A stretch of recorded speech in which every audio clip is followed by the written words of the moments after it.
It is our desire that you relax a little more and try to accept a little more the worthiness, the deservability of you. We want you to stop acknowledging who you are on the basis of how things have been. In other words, if you would like to have a lot of money, and by that we mean the freedom to do what you want to do financially, we would like you to begin pronouncing yourself financially secure now. We want you to base it on where you're going, not on where you've been.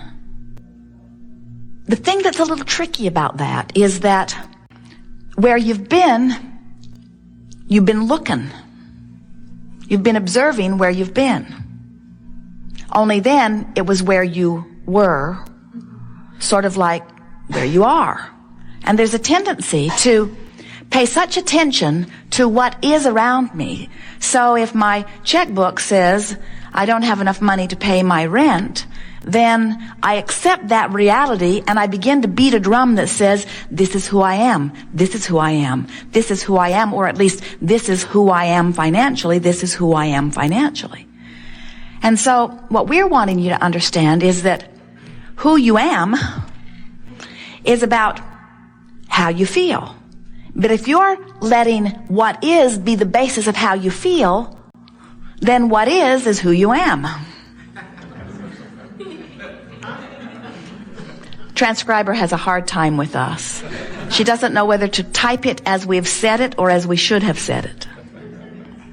So, what is the byproduct of how you've been feeling and what you've been thinking. But what is coming is the byproduct of what you're doing about all of that now. And so, when we say to you that your powerful present is everything, that all of your power is here and now, what we're saying to you is you have the ability, the capacity to offer a vibration now that is different from how you've been offering it, if you know you do.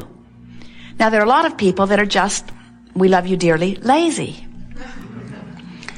And by that we mean, rather than making the effort to think a thought that feels differently, you just think the thought that feels normal or usual. And then nothing much changes in your experience.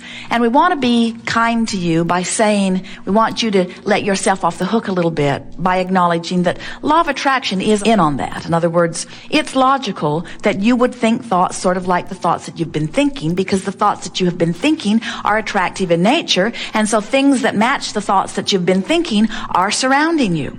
So it's normal that you think a thought, the thought responds, the thought comes back to you in manifestational form, you observe what manifests, and then you begin speaking reality. This is how it is, you say. Sometimes you say, oh my goodness, I thought that and then it happened. And we say, you get what you think about whether you want it or not. What you observe, what you remember, what you reminisce, what you ponder, what you imagine, what you speak about, whether you are contemplating past, present, or future, wherever you are giving your attention, is generating a vibration that law of attraction is matching. So sometimes our physical friends will say to us, Abraham, I have to give this my attention because it is true. It is a reality. It's the way that it is. And we say, we see no logic in that. But as physical humans, you really are caught up in the idea of your physicalness, your physicality. This stuff that's manifesting around you feels like the main event to you. We know it does.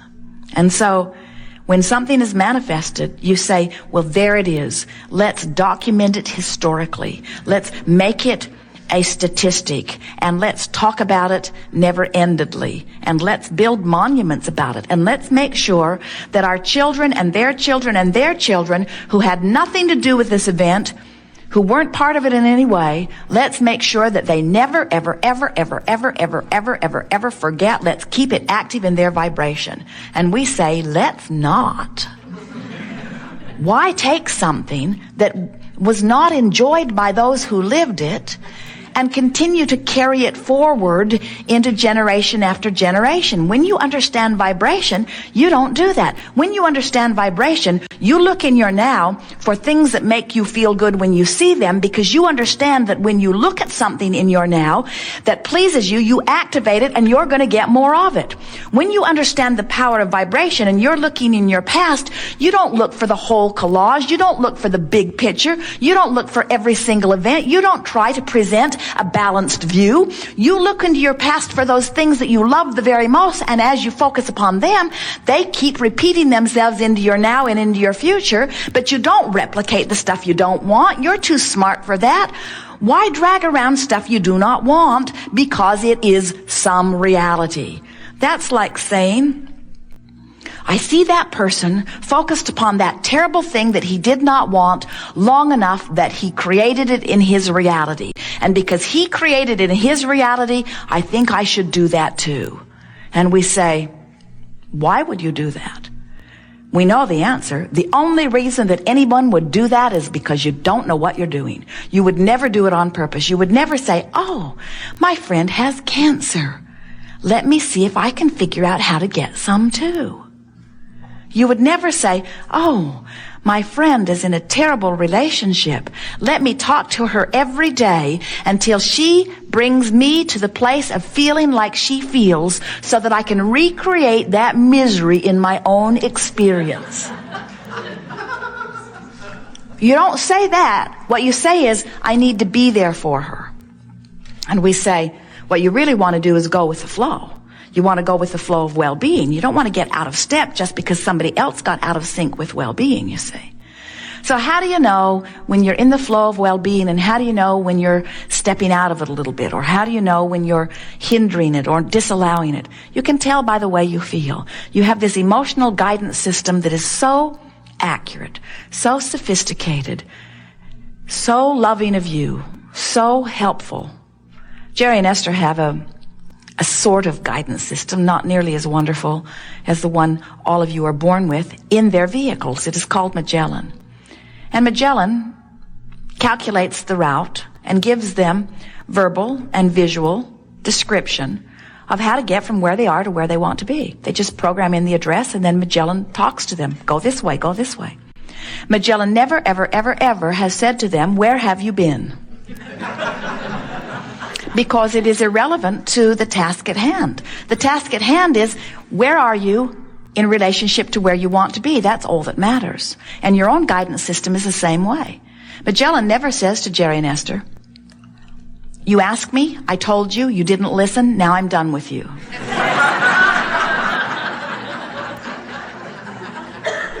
And your own guidance system is the same way. Your own guidance system is always there, fresh and willing to assist you from where you are to where you want to be. But you got to listen, and you got to know how your guidance system is talking to you. Magellan, Jerry and Esther, sometimes they will program her. It is a woman's voice. The man's voice was far too bossy. Jerry and Esther will program Magellan, and then they will get another idea. And rather than take the time to reprogram her, they will just go the way they've decided to go and try to ignore her. But she is relentless. She says, please return to the highlighted route. Please return to the highlighted route. She does not raise her voice. She does not get louder, but she continues to say, please return to the highlighted route.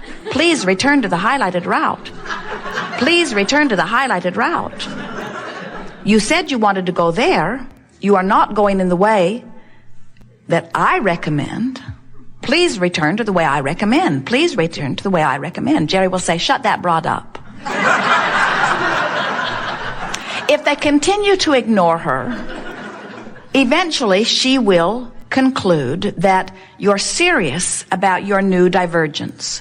And she will say, recalculating route. This is the point where your mother would say, you asked me, I told you, now don't ask me anymore. But Magellan says, given your new location and keeping in mind your determination to still get to where you want to be, this is what I now suggest. And your own guidance system is the same way. Always responding to where you are now and always leading you to the path of least resistance to that which you are seeking. Path of least resistance and path of most allowance are the same path. In other words, this is the best route for now. Well, how do you know if you're on your path? How can you tell? Magellan, it's obvious. She speaks right up. But many of you do not know that you have a Magellan or an Abraham in your ear, and so how do you know? And we say, you can tell by the way you feel. When you're on your path, it feels like ease. It feels like joy. It feels like adventure. It feels like exhilaration. It feels interesting. It feels exciting. It feels soothing. When you're off your path, it feels irritating. It feels aggravating. It feels overwhelming. It feels frustrating. It feels fearful. It feels angry. It feels suffocating. In other words, you can tell when you are on your path and when you are not. Now, we want to give you something here that many of you may not be aware of. We want you to know that this is not a straight and narrow path. This is a wide and yielding, friendly, moving about, delicious path. There are so many paths that you could take to where you want to go. And there's not only one enjoyable path either. There are so many paths of excitement and adventure. In fact, some of you so much like adventure and excitement, you so much want to be alive that you don't even want the shortest path. You don't even want the easiest path. You want the most exhilarating path. You want the most adventurous path. That's why you cannot guide one another about your paths. That's why nobody can write a book, not even a book called Bible. No one can write a book. No one can write a process. No one can tell you the way to go. You have your own internal guidance system that is taking into consideration who you are, who you were before you were born, who you are as non-physical energy, who you are in this physical body, who you are in relationship to your environment, who you are in relationship to all things you want. Your guidance system knows who you are and adores you, and is lovingly saying to you, given everything I know about you, which is everything, given everything I know about you, if I were standing in your physical shoes, I would go this way. Why don't you try it and see how it feels? So, if you will make a decision to follow what feels good, you will be on your path, and it will be an extraordinary path. It will fulfill you in every possible way. We want you to understand that your path is not about this path that leads you to some place you want to be. It does do that, but that's not what the path is about. The path is about how fun it is to be on the path, how fun it is to be on the path, how fun it is to be on the path. In other words, you never get there, because as soon as you get to where you thought you were headed, even before you get to where you thought you were headed, the path lengthens, it expands. You never get there. Jerry and Esther were in Maui a few years ago. They've been there many times since, but on this particular occasion, they were on their way to Mama's restaurant, a fabulous restaurant on the other side of the island. And off they went. They knew where they were going. They'd been there before. And in the sky was the most incredible rainbow they had ever seen. So vivid in color. And Jerry said, Mama's is over there somewhere near the end of that rainbow. As they followed the rainbow, it continued to move along with them. It continued to move. It continued to move. It continued to move. It continued to move. It led them right to the road that turned off to Mama's restaurant. And then the rainbow dipped right into the ocean, right at the spot. And Jerry said, well, look at that. The rainbow has led us to Mama's. But when they got to Mama's, the rainbow led them someplace else. In other words, this rainbow is like your eternally expanding path. As soon as you get even close to where you think you were going, you not only get the benefit of what you were reaching for, but you get an expanded reach. And so we want you to start enjoying the fact that you will never get there. We would like you to start enjoying the fact that we are eternally incomplete. We will never get it done, and you cannot get it wrong. And the reason you can't get it wrong is because it's never done. So no matter how incomplete or unfulfilling or unrewarding or off track it may feel in any moment in time, because it isn't finished, and because So much power is in your now. Do you know that everything that you've ever lived does not even come close, if you added it all together, to the power of your now?